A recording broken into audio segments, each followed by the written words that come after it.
Hello everyone, my name is Roya and today I'm coming to you with the books that I read in the latter half of November. Last watch, this is a hard sci-fi and a military sci-fi. I don't usually read hard sci-fi, but I absolutely loved this book. I thought I had a really good time reading it. I could barely put it down. I really was impressed by the amount of backstory that there is to this world and to each of the characters that we follow. Locklands, the third and final book in the Foundry Trilogy. This whole series has just such a unique and really genius and well thought out magic system and everything, and the characters are really interesting and compelling, and each book just has so many heart-wrenching twists and everything. Like, every twist to the story just makes you go like, oh my gosh, those poor people, all of that stuff. It's just insane. So I've given each of these 3 books in the series 5 stars, and I really liked. I think that this last one was probably my least favorite, but it was still a 5-star read for me. So anyway, definitely check this one out. It's really awesome. A Master of Jinn. This is a historical fantasy with steampunk elements set in Cairo, and I really enjoyed reading this. I thought that the amount of research going into this book was so good, and I just thought it was so well thought out, and even for just that reason, I would really highly recommend it. The Black Coast, this is a fantasy following a lot of different characters in kind of a Game of Thrones-esque type of way. We get a bunch of characters from vastly different backgrounds and things, and there's a lot of political intrigue. I do think that, I do feel like while certain parts of the world building were so well thought out and really unique, and we get a lot of like really interesting like non-binary type pronouns. There's like for instance, she with an accent on it. It's sort of like a she, they type of pronoun, sort of. Yeah, so there are like really unique things like that, and the different characters who come from like different places and everything have totally different viewpoints about everything, the way that the world works and all of that.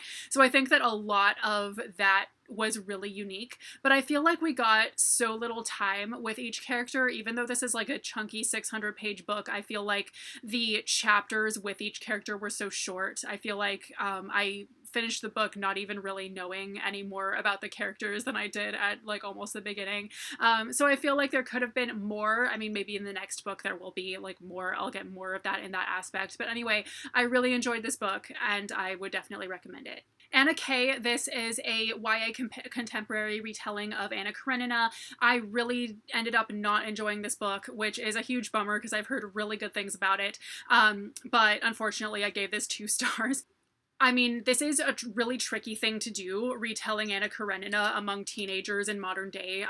It definitely takes away a lot of the stakes, and I think in that aspect, the plot almost didn't work as well at all. So, I mean, in the original, you know, in Anna Karenina, the whole reason that Anna has an affair, can't leave her husband, all of that is because she has a child and everything. So, and there's like, so it's really high stakes and she really has like really difficult decisions to make. In this, we kind of get like, you know, their boyfriend and girlfriend, they could just break up. And I mean, the book does try to give us good reasons why they cannot break up, but it just doesn't really work. And then that combined with just how many just random pop culture references there are just thrown in that aren't even really relevant, it almost made me feel like the author is trying to make it so that if someone picks up this book in like 20 years and then they go, oh wow, this is so 2019, our characters were all completely insufferable. So it's told among like really rich high society teenagers, and they are all so annoying and they never learn any better. The only one who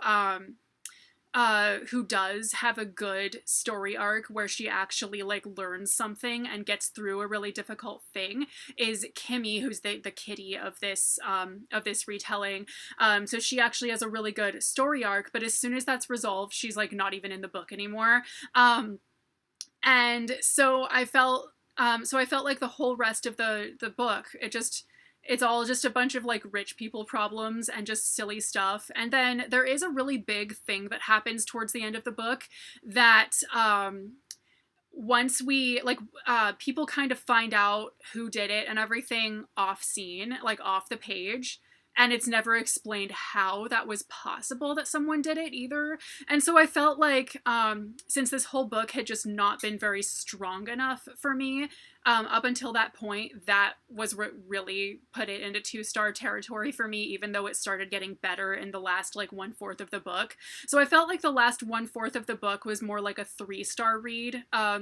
And the rest of it was like 2 stars, but then that twist at the end where that just does not get explained how that happened at all.